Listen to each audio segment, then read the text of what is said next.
एक ऐसी टैक्टिक जो कभी आपको समझ नहीं आएगी, जब आप गलती नहीं करते मगर फिर भी आपको इल्ज़ाम दिया जाता है। क्या आप जानते हैं कि आपके साथ ऐसा क्यों होता है?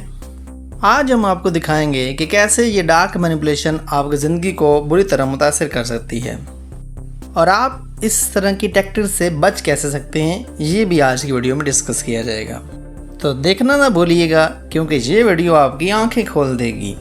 ब्लेम शिफ्टिंग का मतलब होता है किसी दूसरे पर अपनी गलतियों का इल्ज़ाम लगाना ताकि ख़ुद को बचा सकें या किसी भी जिम्मेदारी से ख़ुद को बचाया जा सके। ये ज़्यादातर टेक्निक मैनिपुलेटिव लोग और नार्सिसिस्टिक लोग जो हैं वो इस्तेमाल करते हैं। इस टैक्टिक में जब कोई इंसान गलती करता है तो वो फ़ौरन से उसका इल्ज़ाम किसी दूसरे पर डाल देता है।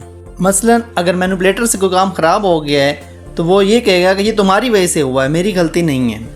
ब्लेम शिफ्टिंग में अक्सर जो मैनिपुलेटर होते हैं वो विक्टिम भी बन जाते हैं। वो क्या कहते हैं कि जब कोई काम ख़राब होने लगता है तो वो अगले बंदे को कहते हैं कि मैं तो सब कुछ ठीक कर रहा था, तुम्हारी वजह से ये सारा काम बिगड़ गया है। इसके अलावा मैनिपुलेटर क्या करता है कि वो टेंशन को डाइवर्ट करने की कोशिश करता है।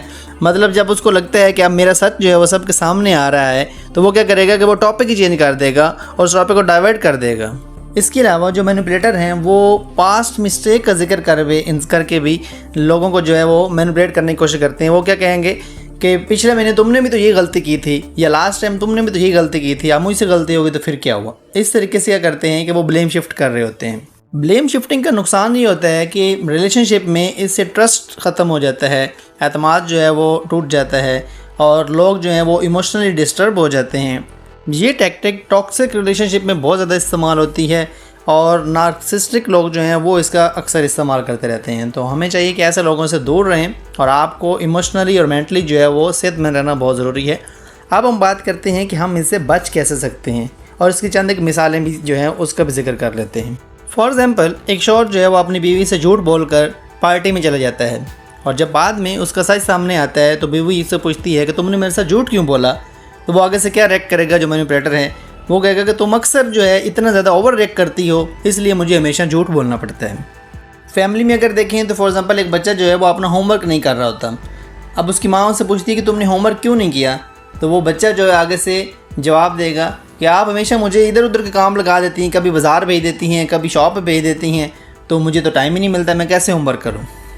अगर हम ऑफिस सिनेरियो की बात करें तो फॉर एग्ज़ाम्पल वहाँ पे एक जो एम्प्लॉय है उसने अपना टास्क कंप्लीट करना था और उसकी डेडलाइन गुजर गई।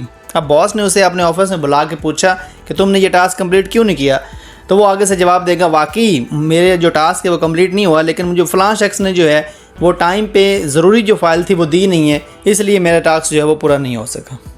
इससे बचने के लिए ज़रूरी है कि आप सेल्फ़ अवेयर हों। जब आपको लगे कि आप पे कोई इल्ज़ाम लगा रहा है तो अपनी फीलिंग्स और अपने जज्बात से जो है वो आप फुली अवेयर हों और उसको एक्सप्रेस करें कि इसमें मेरी कोई गलती नहीं है, मुझ पे जो है वो इल्ज़ाम तराशी की जा रही है।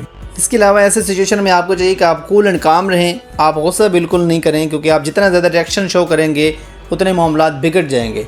आप अपने आप को कंपोज रखें और काम रखें और उस तरह सिचुएशन को जो है अच्छे तरीके से आप हैंडल कर पाएंगे।